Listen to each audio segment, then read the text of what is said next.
ମୁଁ କାକା ଆଜି ମୁଁ ଆସିଛି ନୟାଗଡ଼ ଜିଲ୍ଲାର କଣ୍ଟିଳ ନୀଳମାଧବ ମନ୍ଦିର। ଇଏ ହେଉଛି ମହାନଦୀ କୂଳ।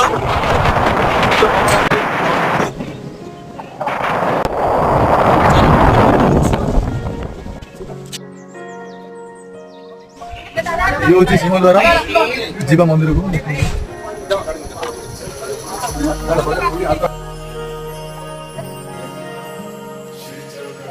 ବହୁତ ସୁନ୍ଦର ଜାଗା ବି ଅଛି। ମନ୍ଦିର ବେଢା ବୁଲିବା ମନ୍ଦିର ସିଂହଦ୍ୱାର କଥା କହିଲେ ଲକ୍ଷେଶାଳ ଗ୍ରାମ ବିଞ୍ଚା ବେଦୀକୁ ଛାଡ଼ି ରଥାରୂଢ଼ ହେଉଛି ମଙ୍ଗଳ ଶ୍ରୀ ହରି। हारा हूँ बाबा पर तुझ पे भरोसा है।